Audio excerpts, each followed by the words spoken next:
Welcome to MuggleCast 378, your podcast talking about everything in J.K. Rowling's Wizarding World. I'm Andrew. I'm Eric. And I'm Micah. We have some birthdays coming up, and they're not ours. Well, for yourself. When's your birthday, Micah? August 17th. Oh, well, that's very far in this day and age.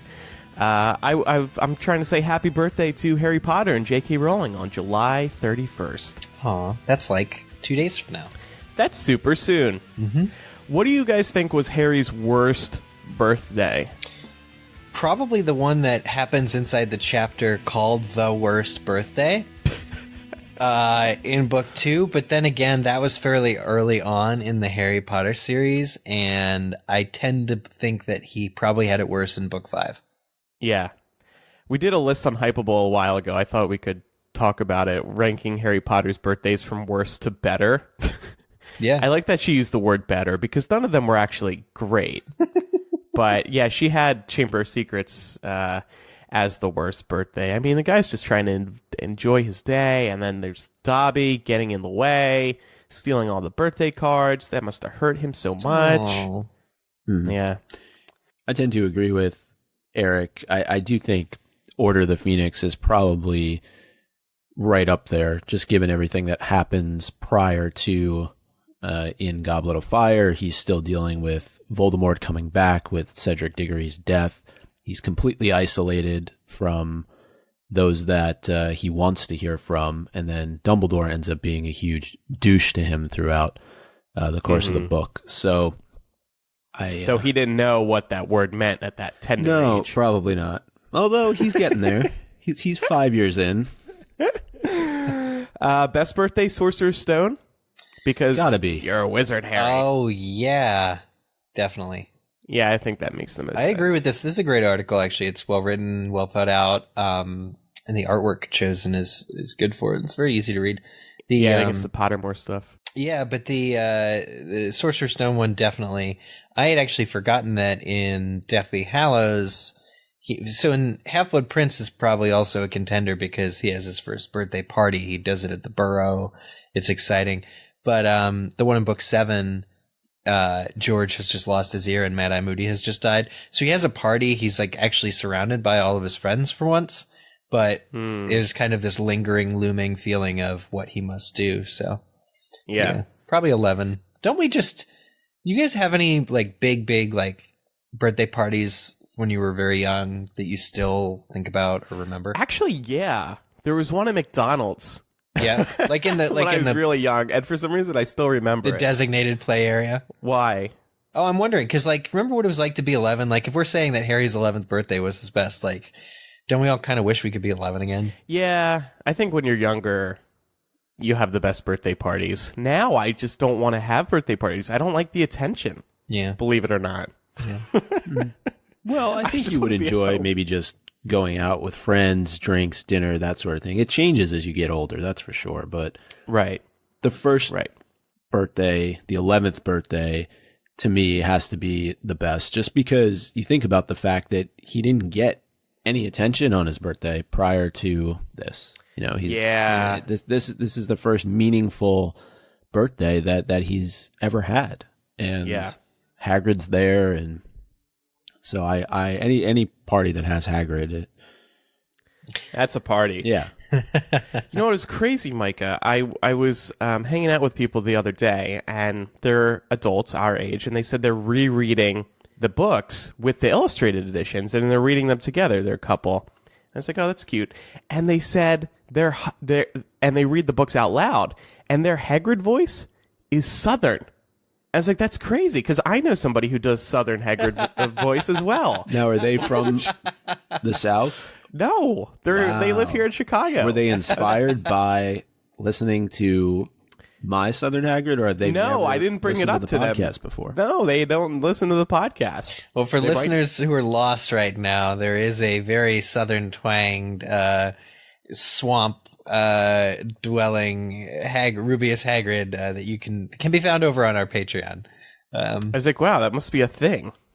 Doing a Southern voice for Hagrid. Maybe there's something about the way that Hagrid is written by J.K. Rowling, you know, because he almost has broken English, right? In a lot of the way, that he speaks. Yeah. Perhaps there's a little bit of a tendency for people, or at least Americans, to draw out that Southern accent when they're doing Hagrid. I think that's right. That's the only thing I can think of. Yeah, that makes sense. If Hagrid came to you guys on your birthdays now, and he was like, "You're a wizard, Eric. You're a wizard, Micah," would you be okay with that, or would you be like, "Oh, too late. Sorry, I'm not interested. I got my own thing going on." You'd be like, "I already bought all my stuff. It's okay." Yeah, maybe. The reason I ask is because I don't think I would want to be a wizard at this age. Why not? just starting now? Yeah. Because I've established my life already. I don't need to change things up. I would still go on a whim. I would still go to Hogwarts. Unless there was a vault of cash waiting for me, maybe I would. Well, that's the big thing, isn't there? Oh, I can go to Gringotts and suddenly get rich? That sounds cool. Yeah. I'm in it at least through Diagon Alley. I'll see this through. Yeah. All right. Well, happy birthday, Harry Potter and J.K. Rowling. J.K. Rowling, we hope you have fun. I know you're listening to this right now, so hope you have a great time on your birthday. Happy birthday, Joe. Yeah. And MuggleCast is actually turning 13 on August 7th. Ooh. Yeah. Big 1-3. Crazy. It's going to be our lucky year. I can see it now. We'll have to do something. If people want to send us birthday wishes via voicemail, we'll do a reel of them or something. Just call in and be like, "You're a wizard, MuggleCast." You're 13. Just birthday. It's no small number. To think that MuggleCast was the first Harry Potter podcast out there, and that we're still able to sit down weekly and have the pleasure of each other's company. Is just a phenomenal treat. Mm-hmm. That's a birthday treat that keeps on giving. We're having more fun than ever, I would say. Yeah. And we have more plans in the works, so good stuff to come. Mm-hmm. But so on this week's episode, we're going to continue talking about the Fantastic Beasts trailer, and we're going to talk about some related news. There were a couple of posters that came out that we didn't get to last week, and there's been some new comments from J.K. Rowling and Ezra Miller that we're going to discuss. And a new Lego set has been announced, and not just any Lego set. It's the second largest Lego set ever, and it's a Harry Potter one. So we'll briefly talk about that. And we got some voicemails today responding to last week's episode, in which we talked about this new Crimes of Grindelwald trailer. We got some good feedback, so we're going to play that, and we got some emails, and we got some Patreon responses, so lots to get to today. This is more of a mailbag episode. And then next week, we will resume Half-Blood Prince chapter by chapter. Also 13 years old now. Ooh. So, these new Comic-Con posters, pretty cool, right? Yeah. This one is specifically a Comic-Con poster. And like the last Fantastic Beasts Comic-Con poster, it has most of the lead characters. This one has what have we been calling them? The core four. And then it's got a snake. It's again got the Deathly Hallows. Now it's got Dumbledore and Grindelwald. The snake really gets to me. If you look at this poster, it's woven throughout the whole, all the rest that's going on in the poster. Mina Lima really pulled out all the stops here to develop this. Mm-hmm. Well, that is... Go ahead. Is the snake being spread out throughout the poster symbolic of the snake being integral to the movie? Sorry, I have a cold right now. I can barely talk. It's all good. I think so. We know that there is a character who has a blood curse that ultimately turns her into a snake. So maybe that's what the snake is related to. Although I kind of thought Snake in the Grass is somebody not who they appear to be, is somebody going to betray another character or a group of characters. There's a lot of ways to interpret it. That is pretty cool. Yeah, and I'm looking actually now at each of these panels. In the upper left, you have, of course, Jude Law as Dumbledore, but below that is Hogwarts. You have a nice little Hogwarts panel. Yeah. And it looks like on the opposite side, you have the French atrium, the Ministry of Magic in France. Yeah. And then in the bottom left, there's like just a crowd of people. Did Mina Lima just get lazy? Like, that seems really random to include. I wonder, there's a little beach umbrella or something in there. Yeah, what's up with that? I feel like we haven't seen anything like this unless it's like the circus crowd. Yeah. But on the right-hand side, though, opposite that, you have almost two people standing next to each other as silhouettes, and then a beast below them, like a giant. This may be the beast that we're talking about later in the notes here. The big one, the big pink one that we saw in the trailer. Mm-hmm. So the one that looks like Falcor from Neverending Story. Yeah, but and actually, one of the most interesting parts about this poster is that if you look behind Queenie, you can see what looks like Grindelwald's symbol. It's a G and a mirrored G, and there's a wand going down the middle of the two G's. Oh, wow. And her head cuts it off, but it almost looks like there's a Deathly Hallows symbol in the center of the two G's. I'm not going to lie, that's pretty cool. Yeah. I really like that symbol. But it is very much swastika-like. Mm-hmm. The way that the G's are sharp, edgy kind of thing looks a lot like that. And we were talking last week about how those giant black curtain type things were covering buildings. It looks like this is on one of those wispy curtains, and this is definitely covering an entire building. Oh, yeah. So I'm wondering if then that's like super astute. I'm wondering if that means like those curtains that are flying through are Grindelwald doing like a public demonstration of his like superiority. Yeah. Like Muggles chased by curtains, like the headline of the day. So scary. Well, I mean, foreboding at the very least, ominous. What about the right-hand side, though, just above Lita and Theseus? What building is that? Yeah, probably something in Paris, right? Or it looks like the Capitol building or some like Washington D.C. monument. Yeah. Could be a museum of something. That would be my guess. And those headpieces are appearing again on either side of the poster. Yeah. Where have we seen those before? On the cover of the screenplay book. Is that so? So a lot to look at in here. I feel like this poster is a lot more detailed than the last Comic-Con poster they did. And there is a Deathly Hallows symbol at the top. And speaking of Deathly Hallows, there was actually a second poster that got released. This one, not specifically Comic-Con, but it's very striking. First of all, it's a white background, so it really pops. And you never really see white posters for films. Really don't. But this one has a giant Deathly Hallows symbol taking up the entire frame of the poster, and then you see all the cast members, all the main ones from the first movie, and then Nicolas Flamel, a woman next to Nicolas Flamel who we don't know, Micah, your dude that you keep mentioning, Yusuf, he's here, Theseus is here, a new character next to Grindelwald's like follower who he keeps seeing, that witch who has appeared a couple times, she's here. Rosier, thank you. And Abernathy, yeah. Which traitor. We don't know yet. We don't. Yeah, we probably do. I think we do. I think somebody pointed out that he may have been helping Grindelwald escape in the trailer. He might have been visible. Anyway, it also says on this poster, who will change the future. So, is that the theme of this film? Who will change the future? Sounds too much like Cursed Child. I cringe every time I think about it. Oh, yeah. Because, I mean, if we're talking about, okay, in the established canon of Harry Potter, time is a closed loop, first of all. Everything you do has already been done, has already happened.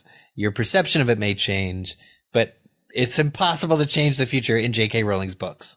Now, so, like,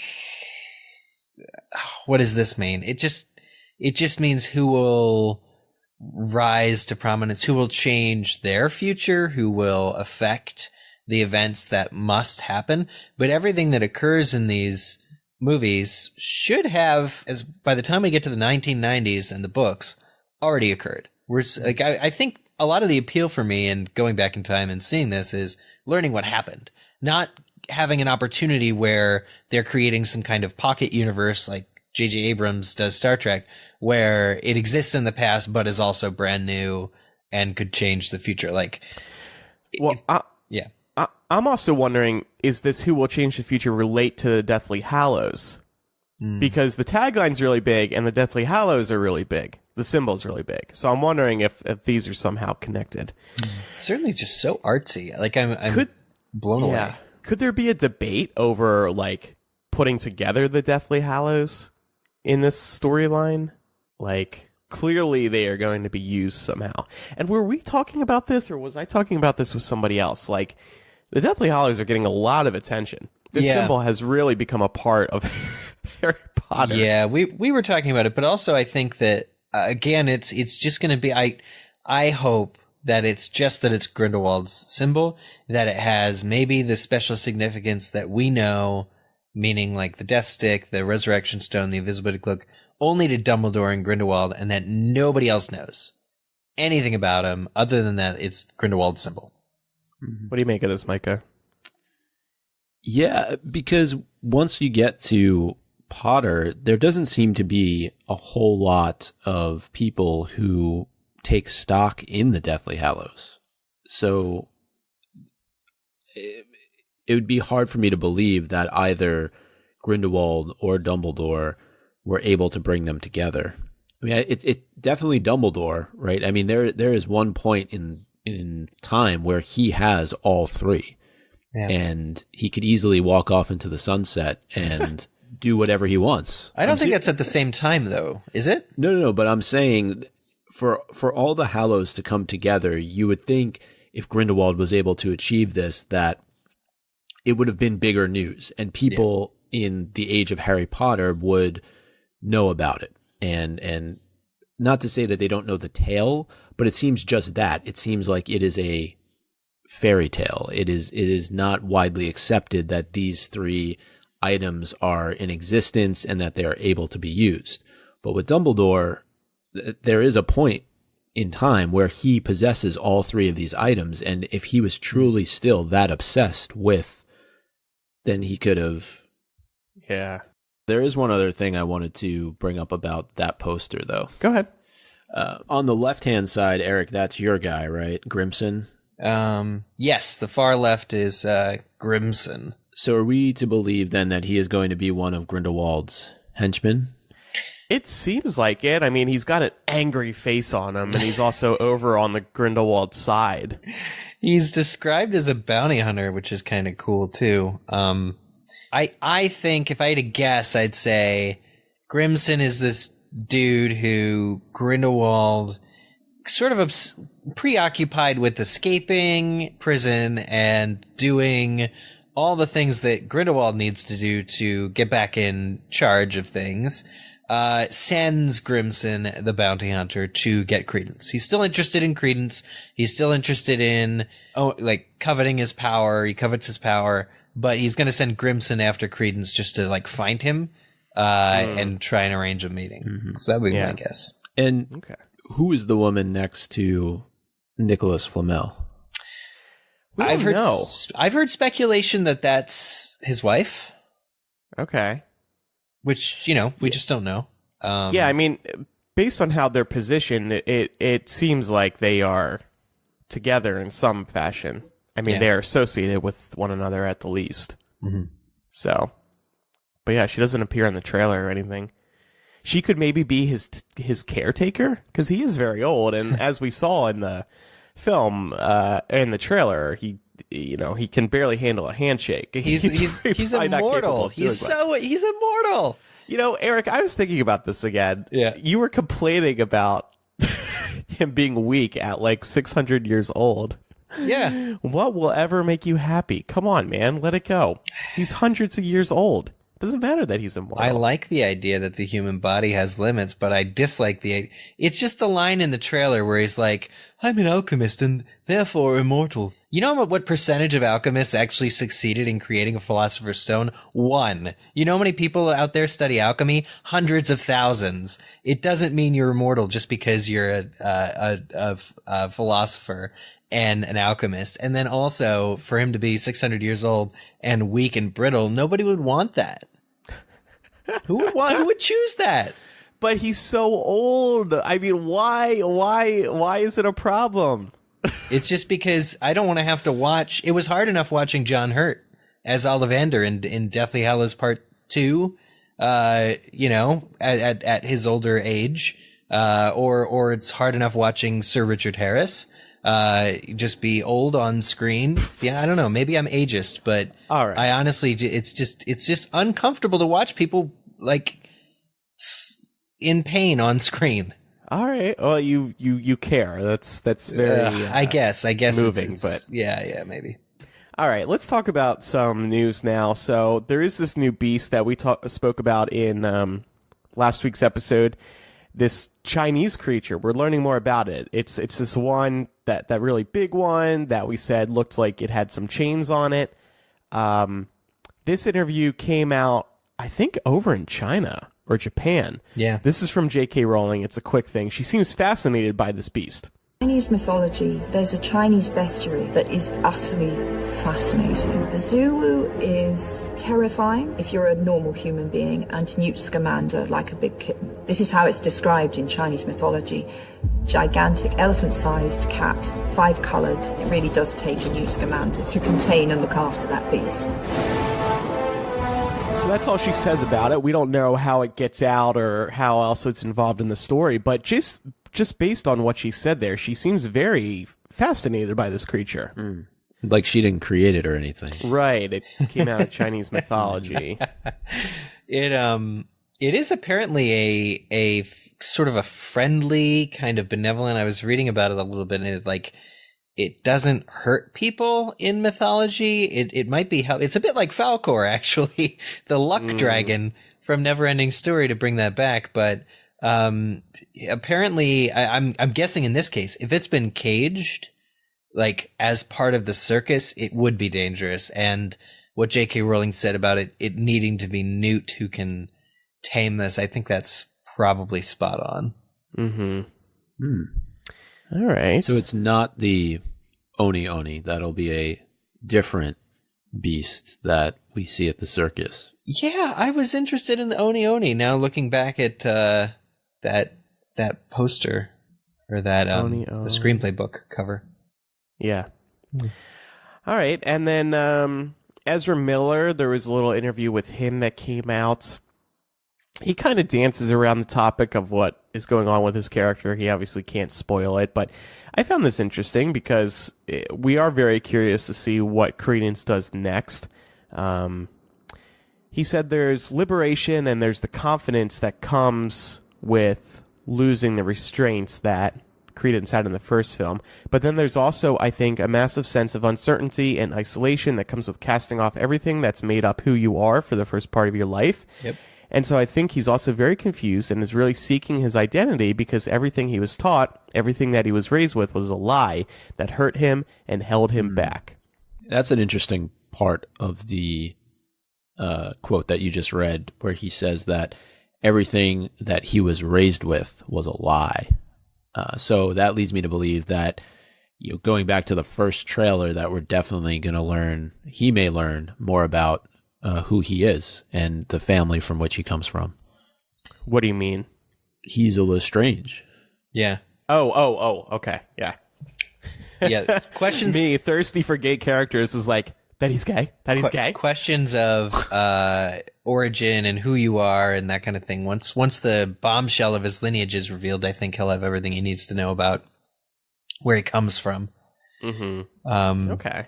And it's sort of interesting. He'll be presumably looking for his father, at the same time missing his former father figure, this Graves / Grindelwald. Mm-hmm. And there's another quote here.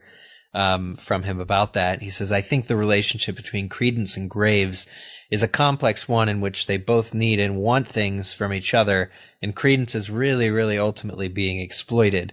Grindelwald actually is really taking advantage of Credence's vulnerability, Credence's need for love, and to be recognized and to be seen in the power of his differences from the rest of the people in his world and his life. So it doesn't seem like the book is shut on Credence being a force for Grindelwald's benefit. Yeah, interesting. One other news item to talk about before we talk more about the trailer. Lego announced a new Hogwarts castle set. This is 6,000 pieces. It is the second largest Lego set ever, and it's the biggest Harry Potter Lego set ever.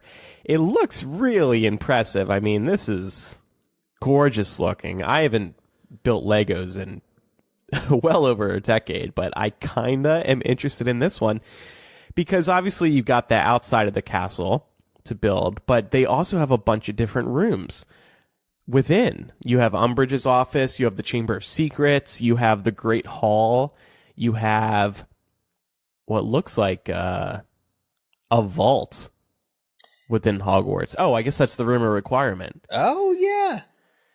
So cool. According to this article, the last Lego set, Hogwarts Lego set, was only 290 pieces. So we're going from 290 to 6,000.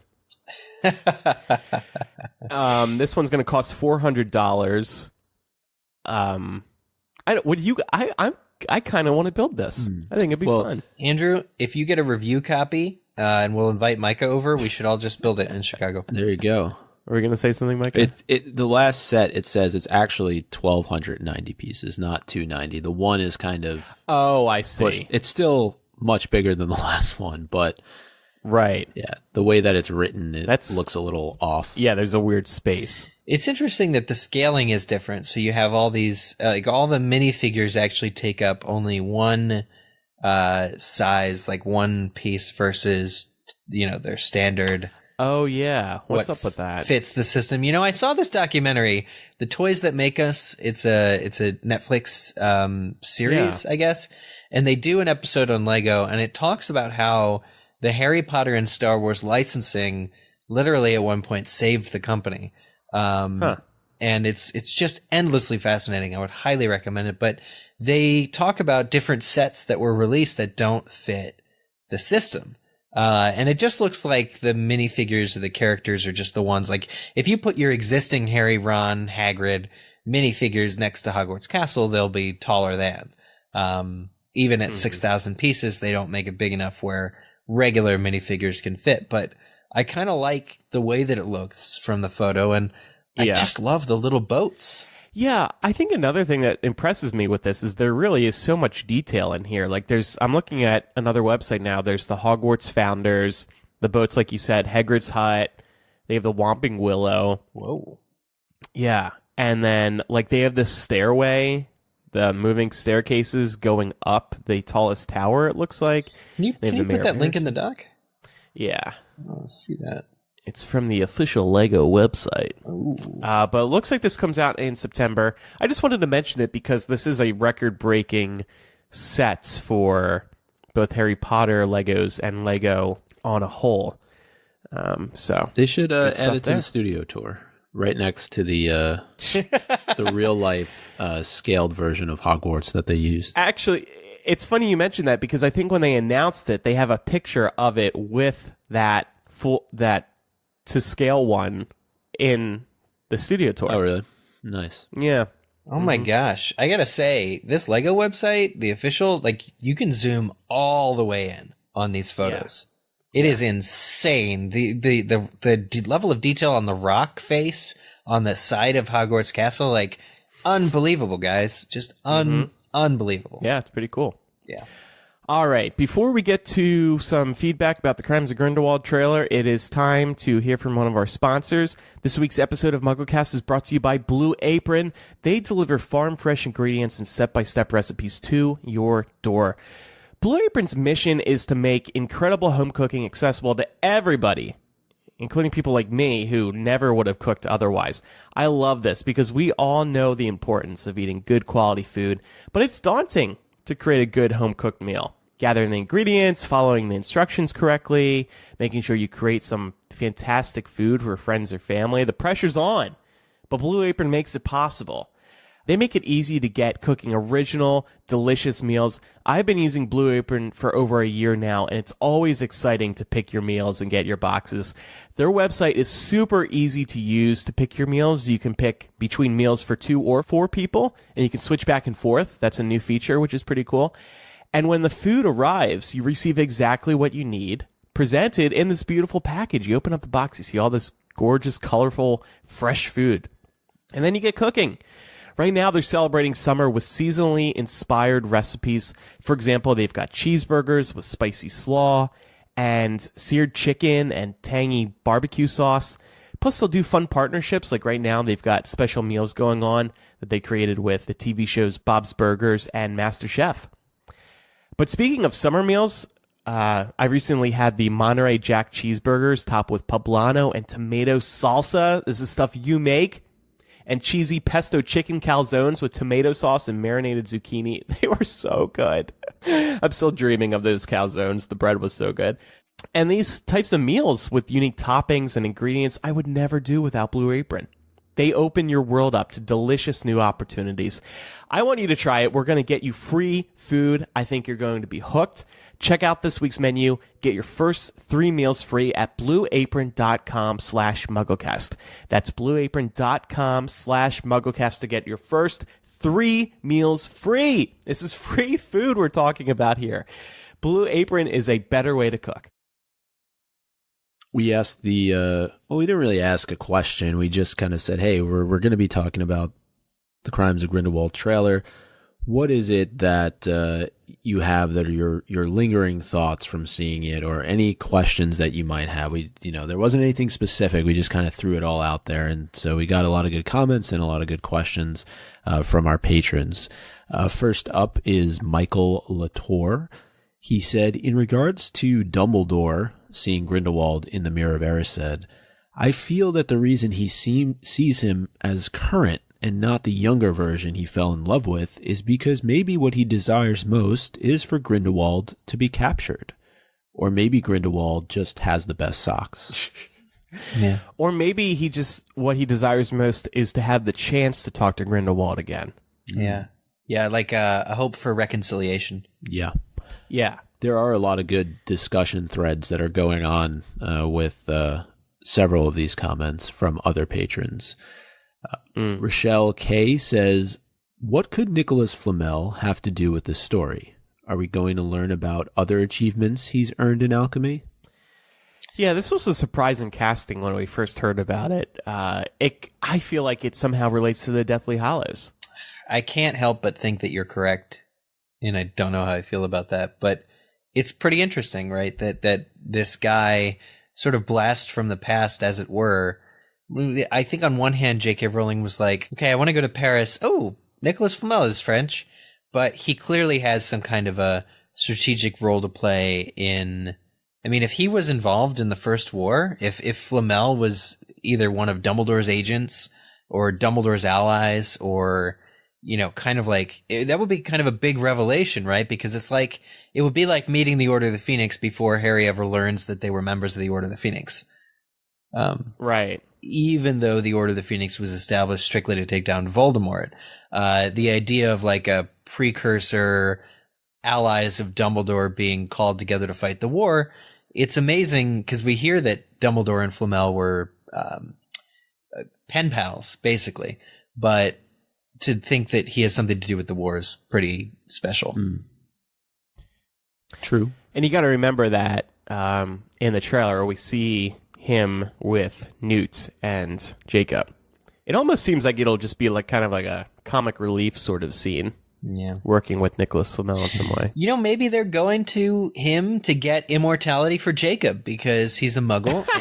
He shouldn't be in these movies in harm's way. So they got to get him some protection. His skull is susceptible to breakage. That's some protection. That's the ultimate forever. Protection. Yeah, and for that reason, I don't think that could be what's going on, because who wants to live forever? Well, it's kind of like not if you wither and nearly die.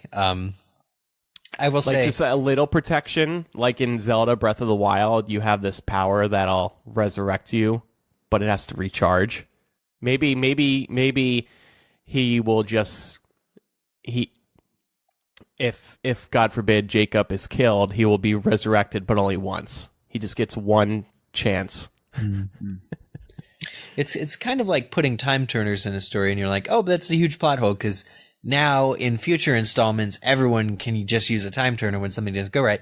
Putting the Philosopher's Stone, putting this elixir of life maker guy who's still got another 55 years left in him into the movie kind of opens up the gates for people needing to borrow his elixir. Like, at least at the end of book 1, Joe had the sense to destroy the stone. And that way it wouldn't be used again, and there were real stakes in the world. But with Nicolas Flamel, there may not be, and I think I might be okay with that, because I'm weary of these films getting too dark. What I find to be particularly interesting about this, and including him in this story, is that we were always taught that Voldemort was the one who really wanted immortality, and I think it was on a previous episode, Eric, you felt that it would almost be a cop-out to have Grindelwald want to achieve the same thing. I don't necessarily think that Grindelwald is after immortality, so why Nicolas Flamel, why the Sorcerer's Stone potentially being incorporated into this story, unless others are just trying to steal it away from him? Mm-hmm. It would be weak to have two villains looking to ultimately achieve the exact same thing. Yeah, I completely agree with you and with myself from earlier, but I think too, maybe it's just the stakes of having magic in this world. Like children will play with charms and spells that turn desks into pigs and all that, but like grown wizards, they're interested in the heavy stuff, right? The immortality thing, the fact that you actually have an adult wizard in these films who's functionally immortal, that's just par for the course of having a movie about adult wizards. Maybe. Right. Like, sure, there's just this guy over here. Don't ask him his age. He won't lie about it. I wonder if it's not, in fact, just that he'd be a good ally to have. Yeah. I am tired of immortality, you're right. But what if one of Grindelwald's causes is thinking that all wizards should live forever? That would be interesting. And then Newt goes to Nicolas Flamel and is like, hey, so there's this guy out there who thinks everyone should live forever. So if you run into him, if he comes for you, just, I don't know. It just doesn't seem like it's his shtick right now. Yeah. Voldemort, definitely. Voldemort feared death more than anything else, so he found ways to anchor himself to the earth. Mm-hmm. Yes. But anyway. Yeah. Let's go on to Danielle here, who says, I think Andrew said he thought Dumbledore seemed playful in the trailer, like the Dumbledore of old. I was surprised because I got the manipulative feel from him in the trailer. Perhaps my perception of him is affected by what we learned in Deathly Hallows. Still, I'm excited to see how he's presented in the film. When he was teaching Newt in the classroom, I thought he was very kind and playful, and I liked that Dumbledore. In the present day that we see when he's interacting with Newt again, I thought he was playful again. Yes, probably a little manipulative, but I guess that is him being manipulating, right? Like, he's being playful and kind to manipulate. Yeah, he's playing on your affections for that little beard of his to make you do what he wants. And that hat. I'm having a hard time accepting that hat. I don't know. I'm on the fence still. How do you say no to a face like that?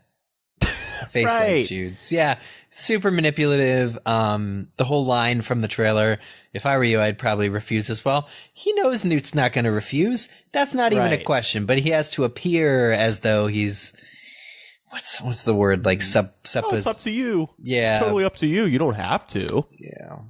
Yeah. He's also, there is some sort of card or something that he hands to Newt, and then he takes it back when Newt is like, I don't know. And then he walks away with that card. I don't know if that's anything significant, but... Is that his passport to Paris?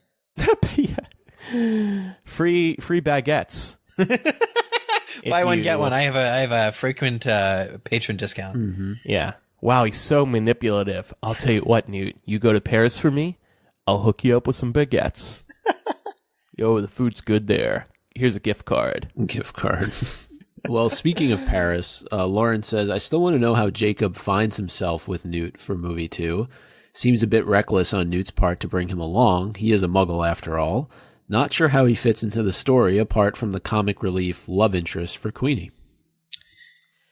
Yeah, we don't know how how even Newt can get over there, but I think one idea that we had was Newt would have a book release party and then Jacob could come over to celebrate. Yeah, because that's still happening in this movie too, isn't it? There was a Supposedly. poster. Yeah. Oh, right. Yeah. There was a photo of Diagon Alley with the poster outside Flourish and Blot saying this is happening.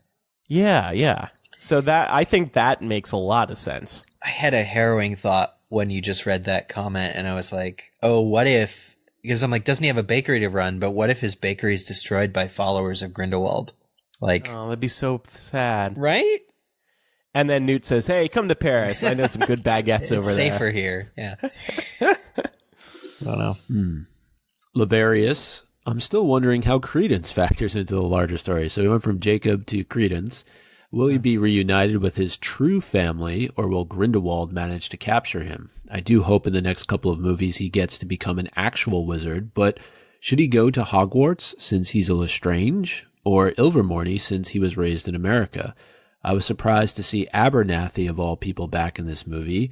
I bet he was working for Grindelwald the whole time, and was maybe the one behind the disappearance of the real Percival Graves. There will be many revelations in this movie for sure. Yeah. Well, I think Credence is going to get involved by... I think Grindelwald's still going to want to manipulate him and maybe bring him over to his side, but I think Newt will also be trying to get Credence on his side. Maybe Newt goes to the circus and sees Credence there. Oh, hey, you. Yeah. Taps on the glass, right? So you're not still talking with that guy, are you? Ooh, you know he's no good for you, right? But definitely the family tie, I think, is going to be huge here, because we know that based on what we saw on that wall, whether it was in the sewers somewhere or who knows what building it was inside, maybe it was Grindelwald's, somebody speculated it could have been Grindelwald's cell that he kind of mapped this all out in. But if it is true that he is in fact a Lestrange, then we know what Queenie says about the Lestranges.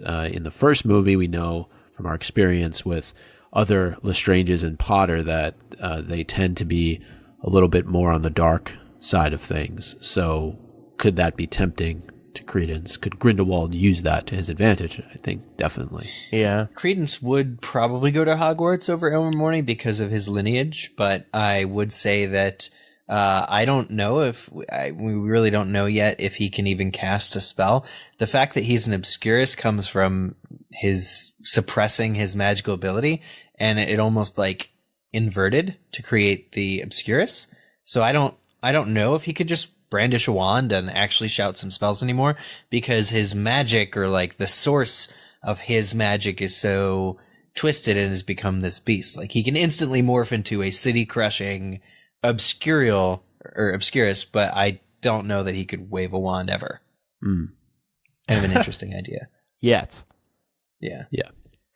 That would be cool if he went to Hogwarts, like a late bloomer Hogwarts career. I could see Ezra Miller with a bunch of 11-year-olds like in the Great Hall sipping on pumpkin juice. I could see that. Or maybe Dumbledore can direct him to a school that teaches wizards in their older years. Oh yeah. Sort of like, you know, how people go back to school in their 30s or even older. I do think it'll be interesting to see that relationship between Dumbledore and Credence, especially given what happened to Ariana.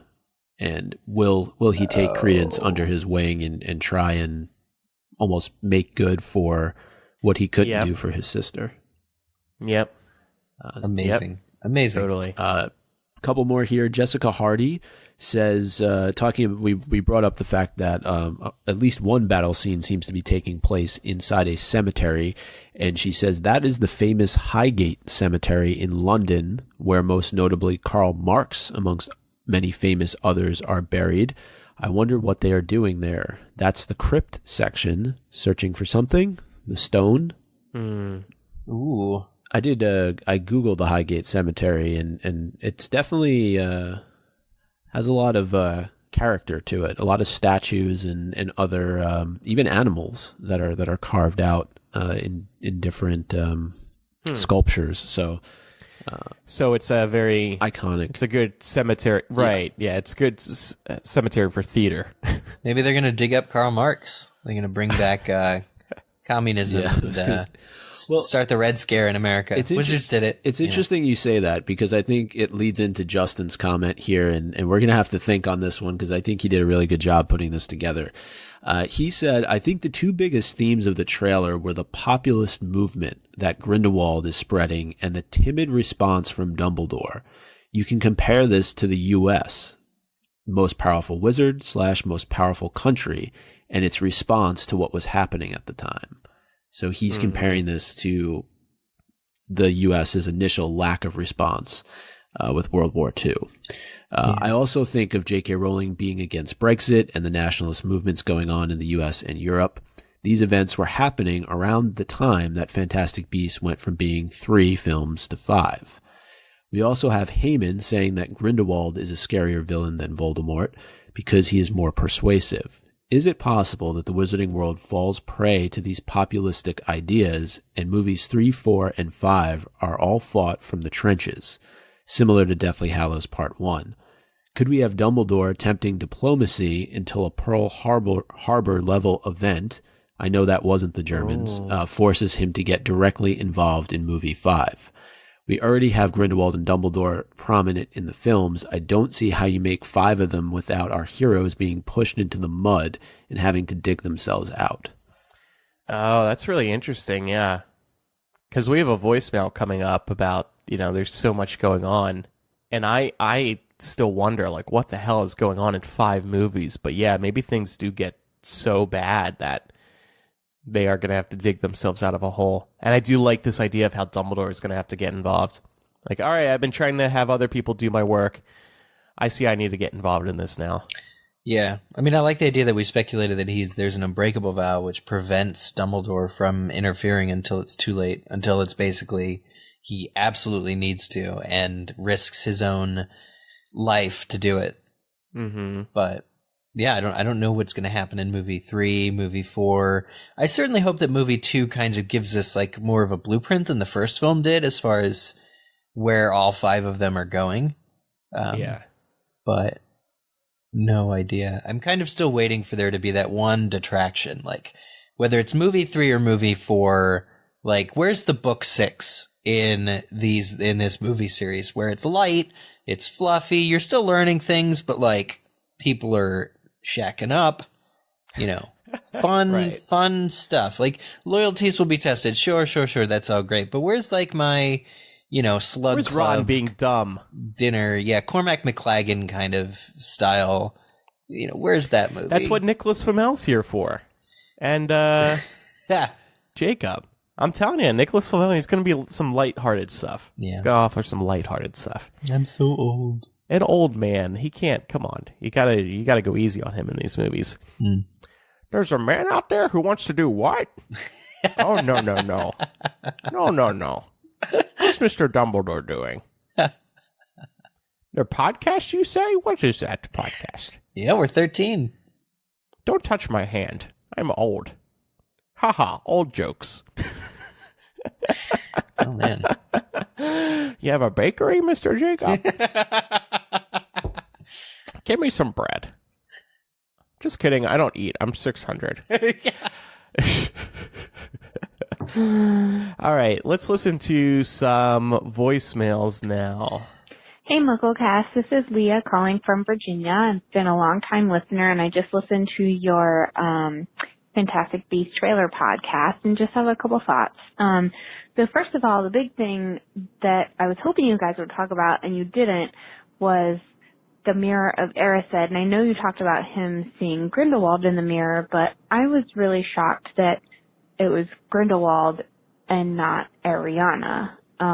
Because I'd always assumed, and I believe you guys have talked about it before, that, theorized that what Dumbledore would see in the mirror would actually be the same thing that Harry sees, is seeing his family back together. So I was really shocked to see that Grindelwald was in the mirror instead of Ariana. So that was my first thing. And then my second thought was, when you all were talking about the line, do you think Dumbledore would mourn for you?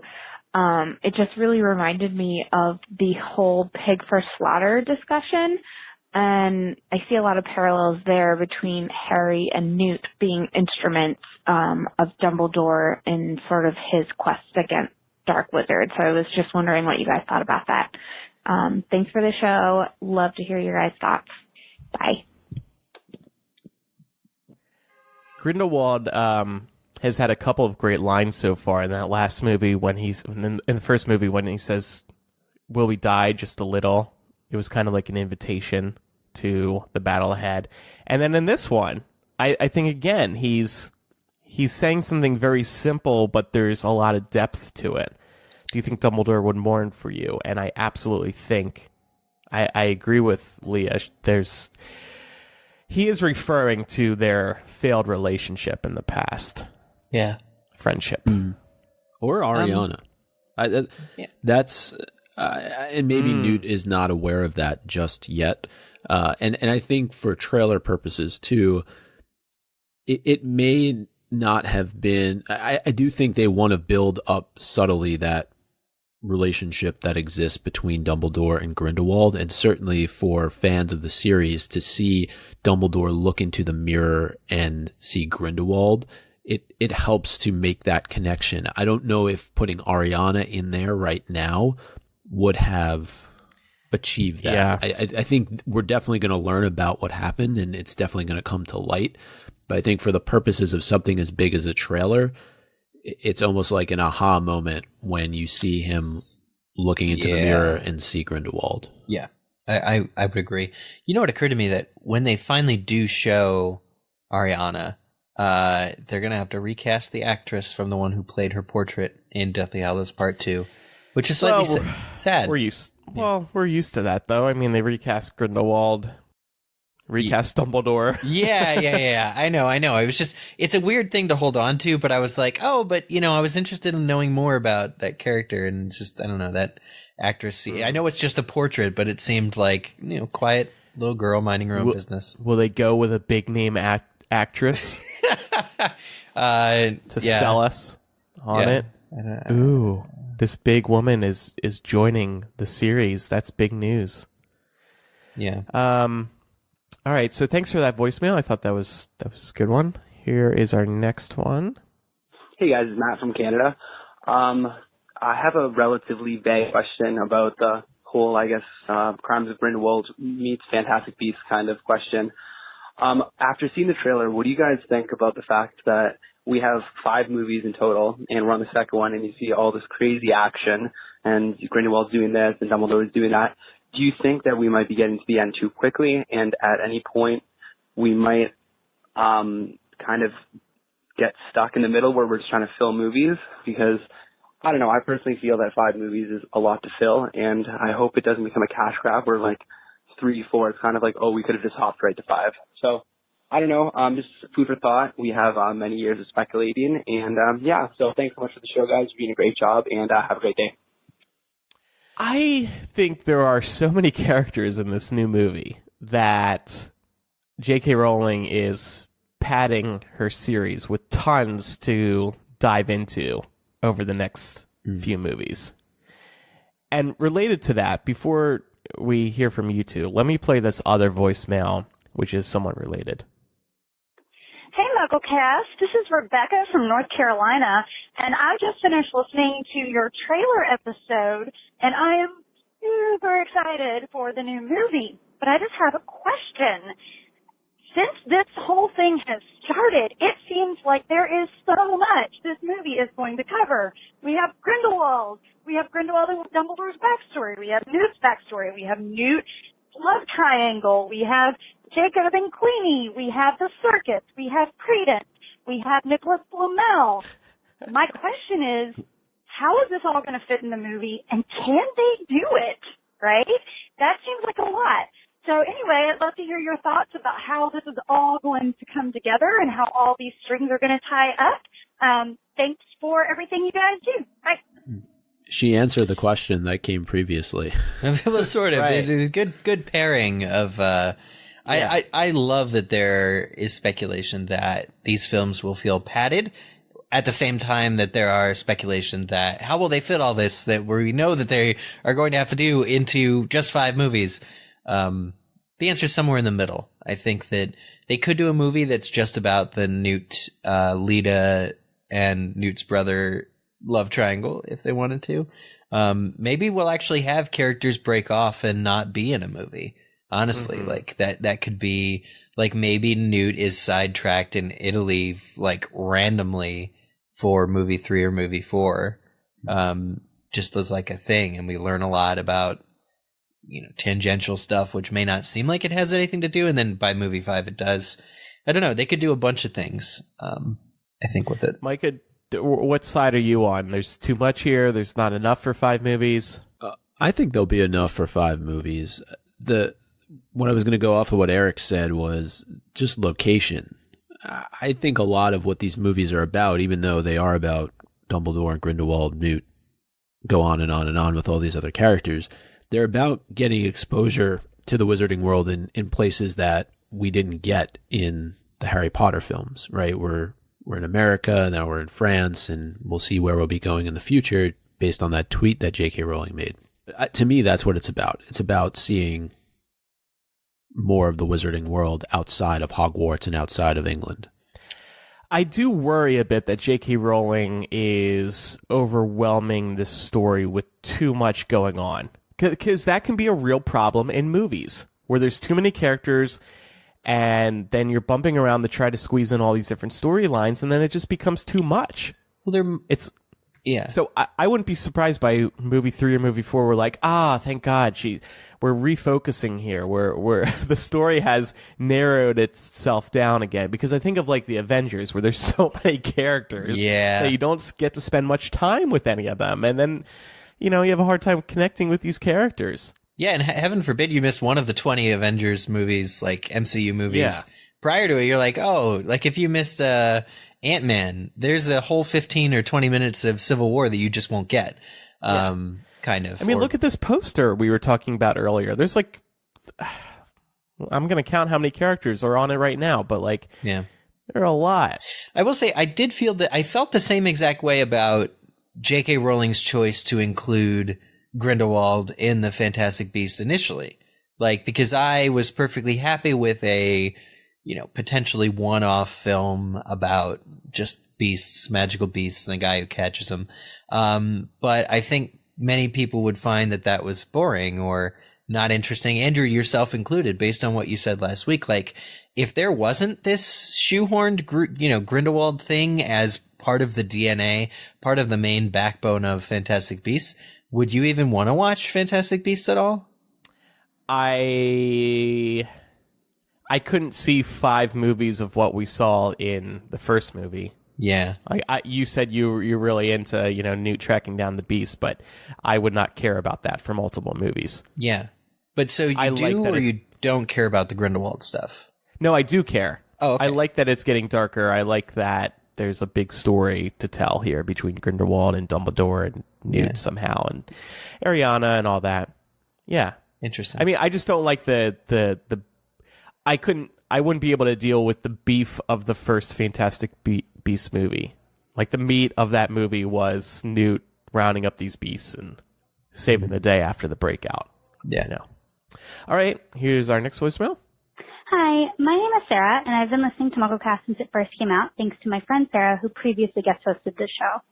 I just wanted to talk about the fact that you guys were talking about Johnny Depp last episode, and excusing Johnny Depp because he looks cool is an extremely harmful way of reassessing the situation. Almost every woman I've met has a story of harassment or abuse, and I can't help but think of all the men who have been accused of such crimes due to surface-level actions or stereotypes. As a lifelong Harry Potter fanatic, I've also been really struggling with how to proceed and process his portrayal of Grindelwald. I just wanted to check you on this privileged conversation because I love and have grown up with you guys, and hope that this challenges the way you view the scenario. I, for one, will be donating double the cost of the movie ticket to a local domestic abuse shelter. I hope you still consider something similar as an option. Thanks. Bye. I'm so glad Sarah did address this. We asked for people to address this. I will acknowledge and check, or attempt to check the privilege at the door here, but I was specifically interested in getting this kind of feedback when asking about, Johnny Depp looks pretty cool. How do we handle that? Yeah. It was not excusing the trauma, the issues here at all. It's calling them to light. Right. I'm interested in further discussion about this. Yeah, and I think I misspoke a little bit last week when the way I phrased it. Johnny Depp does look cool, but that is not, that's not me forgetting he's allegedly an asshole. You've done your due diligence. It's on the bottom of every Harry Potter related article on Hypeable, Crimes of Grindelwald. So I ultimately I think what we're doing is trying to have a discussion, but people who've made bigger strides than us have to, we're asking that they show us the way. Yeah. So Sarah's voicemail, including what she plans to do about the movie is one of what I hope should be many, that come in on this discussion, because it's going to be harder as we get more footage to be we still are not down with Grindelwald or Johnny Depp's portrayal of him, and I could use a handheld right now. Yeah, I just think it was probably phrased the wrong way on the last episode. By no means are any of us looking to excuse what he's done, but I think we're also trying to figure out the right balance of how to talk about Grindelwald, because at the end of the day, he is still portraying this character. So it's just about, finding the right way to have that discussion, keeping in mind that there are, some very serious allegations against him. So it's not an easy thing to do. But I think the three of us, by no means, and we spoke about this at length on a previous episode, we're not looking to absolve anybody of things that they have done or look past it in any way. Right. We all, consider it to be very, very serious. So yeah. All right, so we have one more voicemail today. We were talking about the Deathly Hallows earlier, and this caller has some strong thoughts on it. Hey, MuggleCast, it's Kennedy. I just want to know how on earth in today's episode you guys did not think that the Deathly Hallows were relevant. We know from the book Deathly Hallows that Ron says that every single child in the wizarding world knows all the stories in Beedle the Bard. And I'm sure that does not exclude Grindelwald and Dumbledore. And we talk about this idea of them having some sort of unbreakable vow. Maybe what their unbreakable vow has to do with is this idea of creating the Deathly Hallows or becoming masters of death themselves. And we know that J.K. Rowling herself liked a comment on Twitter about Dumbledore being death himself. We know that both Grindelwald and Dumbledore at one point or another are in possession of the Elder Wand. We know that the Demiguise is a character, a beast, in this new Crimes of Grindelwald movie, and they're used to make cloaks of invisibility. Maybe Newt is important for that reason. Maybe Dumbledore is somehow using him to create a cloak of invisibility, or who knows what. Maybe he's using him to get to Grindelwald through this idea that Newt would know how to catch a Demiguise in order to allow Grindelwald to make a cloak of invisibility. And then we also know that Nicolas Flamel is in this upcoming movie. And I won't lie, for the longest time, I thought the Philosopher's Stone and the Resurrection Stone were the same thing. They're both stones that can conquer death. And if he can create a stone that prevents you from dying, what's to say that Nicolas Flamel cannot create a stone that allows you to overcome death and come back to life. You know, who's to say that Dumbledore and Newt and everyone in this movie are not working with Nicolas Flamel to find out more about the Resurrection Stone, and that this whole unbreakable vow thing doesn't have something to do with the Deathly Hallows. So I'd just like to get y'all's thoughts and maybe have y'all toy with this idea more. I know that these ideas aren't super fully formed, but I mean, it just was totally screaming at me this whole episode. So thanks for, you know, thinking about this, considering it. Bye. Mind blown. Which part of that? All of it. If we ever get to a point in these movies where we need another telling of the three brothers, like, because these characters don't all know it. A lot of them are American or, you know, Muggles. I want Jacob to be the announcer. I want the cartoon style to be rapidly different. And I want Jacob to narrate it. Just the idea of the implications of what Nicolas Flamel could also be doing as proposed here in this voicemail blow my mind. Like, I didn't really think there would be much, but there really could be. Yeah, and I think in terms of Nicolas Flamel potentially offering... There's got to be some overlap there between the Resurrection Stone and the Philosopher's Stone, in that he knows about these stones that offer great power. So I think they could be going to him and being like, hey, what do you know about the Resurrection Stone maybe? Or, hey, what do you know about the Philosopher's Stone that relates to what Grindelwald is trying to do with the Deathly Hallows? Yeah. I think it would be important to define alchemy, since we're in this with Nicolas Flamel in the long run. And I was pretty sure it was the study of the physical properties of metal, which does not, I mean, stones are not necessarily metal. There's ore, but it's not necessarily one and the same. The Google definition for alchemy is the medieval forerunner of chemistry. Based on the supposed transformation of matter, it was concerned particularly with attempts to convert base metals into gold or to find a universal elixir. So if its forerunners are in chemistry, you can kind of see the bleed over between potions and metallurgy, and, you know, if you apply a little heat, or if you mess things at the atomic level, you get another metal entirely. So I can see why, like, magically, it's kind of cool that J.K. Rowling would be bringing alchemists into the adult wizarding world. So I actually want to go back to the first voicemail that we got from Leah, because I did a little bit of more digging, because something was just sticking out in my mind about Aberforth and some of the comments that he makes in Half-Blood Prince, particularly related to Dumbledore and Ariana. And I think this ties in well to what we were discussing with the Mirror of Erised.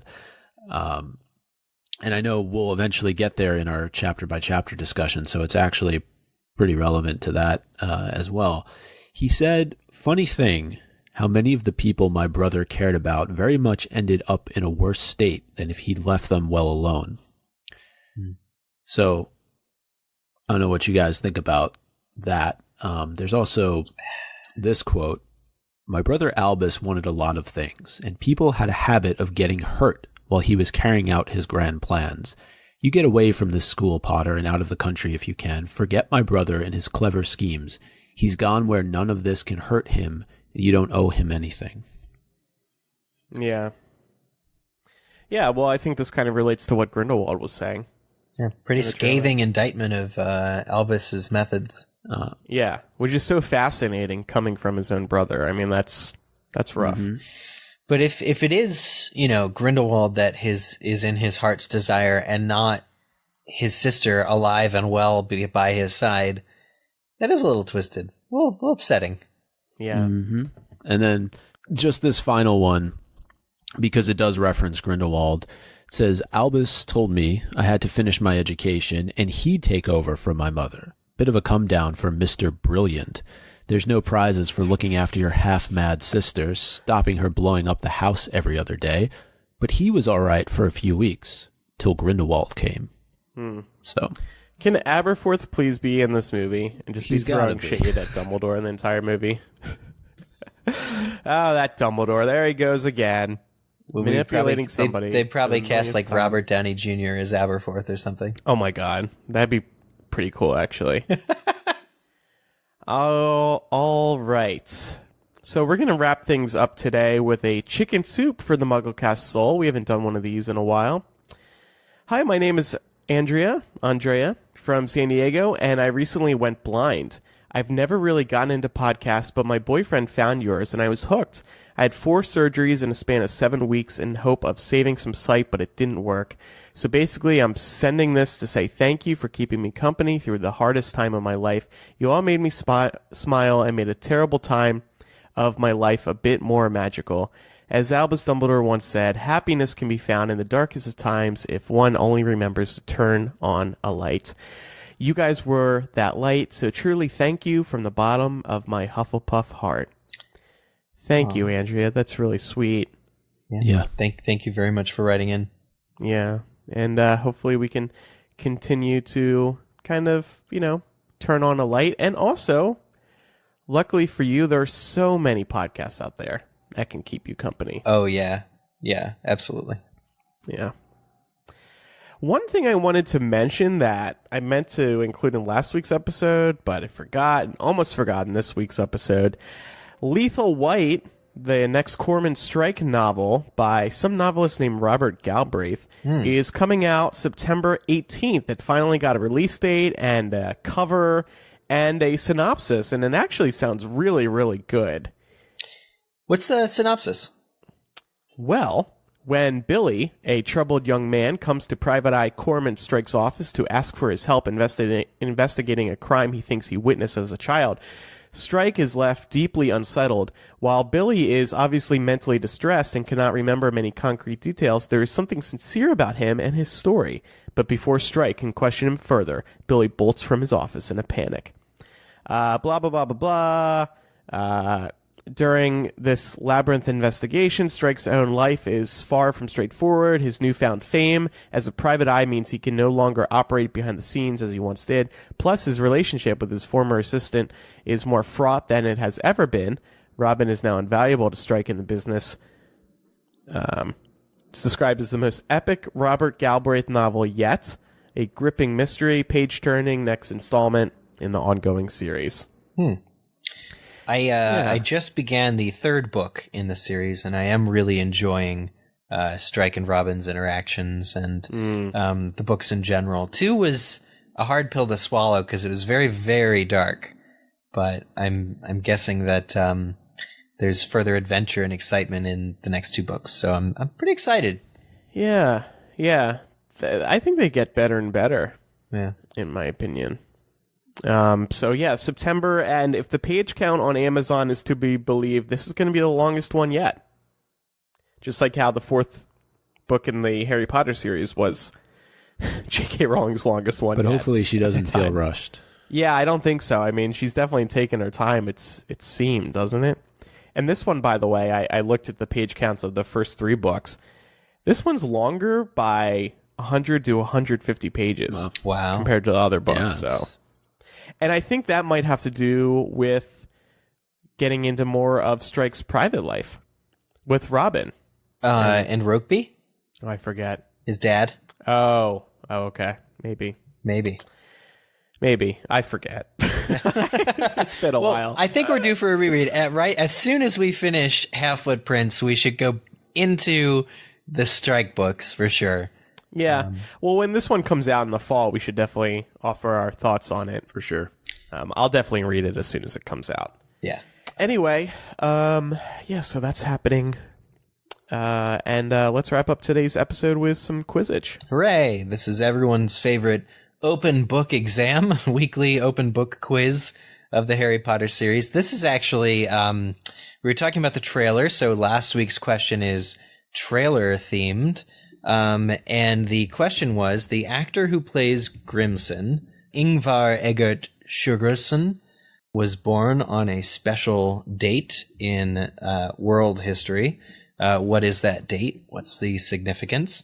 This bounty hunter, who may be sent theoretically after Credence. He was born on November 22nd, 1963. Do either of you guys know what the significance of that date is? No. Okay. That was the date that President John Fitzgerald Kennedy was assassinated.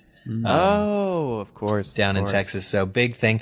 I just happened to see that while looking him up last week, and I thought, I need to get some U.S. history, get some world history in the pages here for a little side track sort of thing. So that's pretty cool. Big congratulations to the few people who got it over on Twitter. This is where you submit your Quizzitch questions. Jenna, Justin, Count Ravioli again, everybody's favorite, Robin, Jason King, and Erica. There were others as well, so thank you all for playing. And this next week's question kind of takes it back to the books, and not only that, but book one. I recently played a quiz on bookriot.com that called itself the hardest Harry Potter quiz ever. So I'm now sourcing questions from there. And the questions from book one, actually, on what floor is Vernon Dursley's office in his drill company in Grunnings? That's easy. What floor is it? Oh, yeah? Do you know it? No, it's not. No, it's not easy. I'm kidding. So we'll do that because we're between getting back to chapter by chapter next week, but there's not any specific big facts in Spinner's End to get down to. So, okay. That's what we'll do. I meant to mention something, by the way, earlier concerning these Cormoran Strike novels. Whenever I go to a used bookstore, I look out for the first Cormoran Strike novel because there are some books out there that don't have J.K. Rowling's name inside of it. Yep. And those are valuable. So if you ever see one in a used bookstore, open it up and look at that inside flap, and if it doesn't say Robert Galbraith is a pseudonym for J.K. Rowling, you've got a valuable book on your hands. So buy it and then send it to me, please. Cuckoo's Calling hardcover. Right. Mm-hmm. I ran into one at a thrift store the other day. Oh, really? I saw it sitting there on the shelf. I was like, is this it? Is this going to be the one? And it wasn't. No. I haven't actually found one yet, but and I do have my own copy because when that first book was revealed to be J.K. Rowling, I ran out to Barnes & Noble. Yeah. And I think they only had like 2. Yeah, same. I stupidly gave one away to somebody. I should have kept it for myself. Flipped it on eBay. Life regrets. I've had a few. Yep. All right. Well, thanks everybody for listening. We just wanted to briefly mention that Eric and I will be at LeakyCon 2018 in Dallas. It's August 10th to the 12th. So if you're going to be there, please say hi. We would love to see you. We'll be on a couple of panels, and we'll be floating around the conference. So yeah, what panels are you slated for? I'm I don't want to say in case they change. Oh, okay. Who knows? It's still up in the air. We looked it up, and it's up in the air. If you what panels are you on? I will happily talk about them because I don't think these are changing. But if you go to LeakyCon.com and you can click on this year's schedule, be careful because they are announcing 2 more LeakyCons in 2019. So don't click on the wrong link or there won't be the schedule there. But if you search for Andrew Sims or Eric Skull, you'll get a list of the panels that we're on. I am on 4 during this conference, 2 on Friday. One is called Fandom U, The Stuff You Might Have Missed. Another is called Magical Objects and the Muggle World. Probably get into some talk about this Sorcerer's / Philosopher's Stone, actually, on that one. Because I think I'm running it. On Saturday, then, the big panels on Saturday. Books versus movies. I'm really, really excited to get on that panel with Promo Koslow, who's a longtime friend. And then at 4:30, Doctors Granger and Granger DDS. A panel all about Hermione's parents with Diana Davis, who I've just met and who was very lovely. And I'm looking forward to speaking with her more as well about Hermione's parents. Okay. I'm doing a panel in which I just talk like Nicolas Flamel for an hour.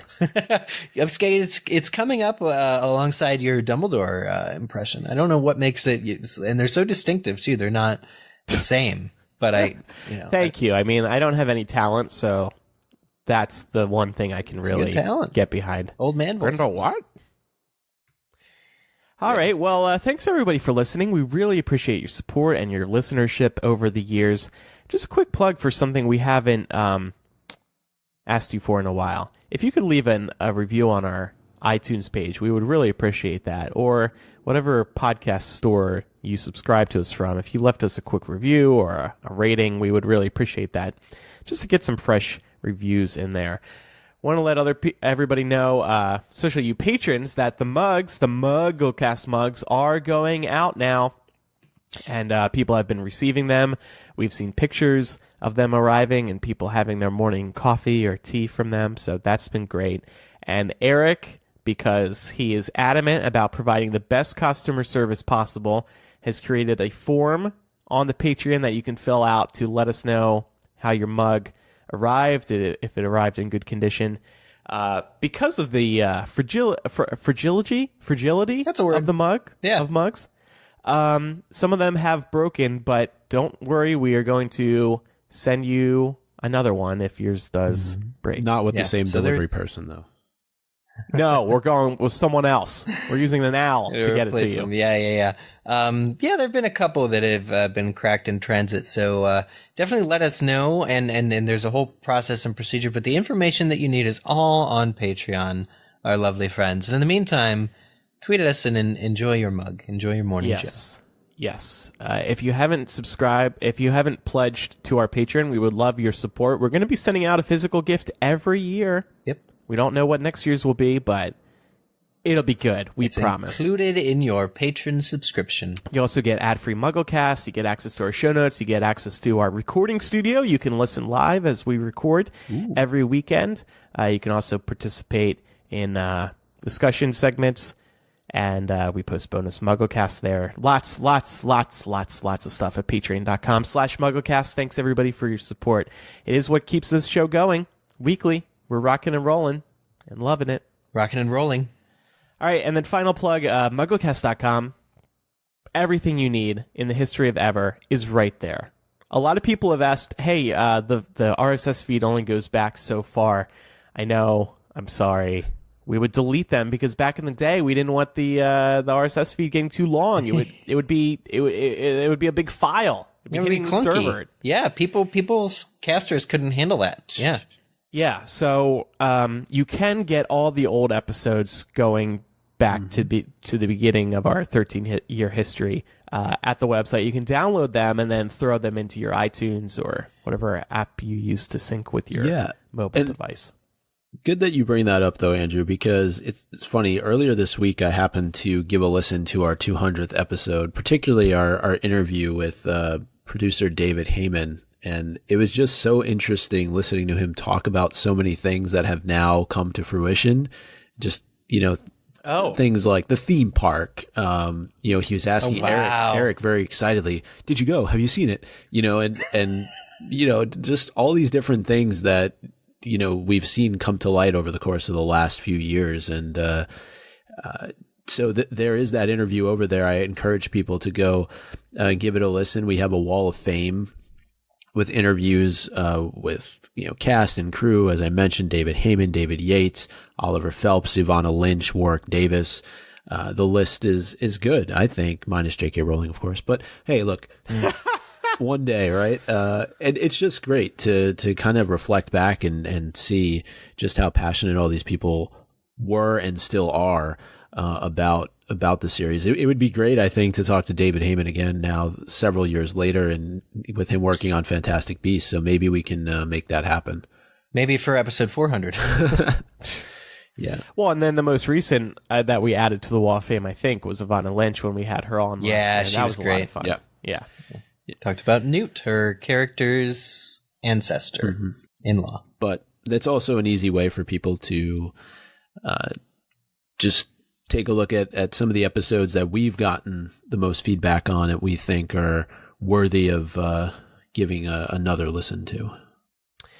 We are going to continue our chapter-by-chapter series next week, so if you have any feedback about Chapter 2 in Half-Blood Prince, any questions, any analysis, send it in via the feedback forum or the voicemail line.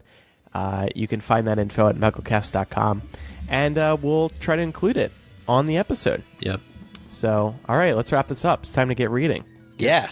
Ready for next week. I'm Andrew. I'm Eric. And I'm Micah. Goodbye. Bye.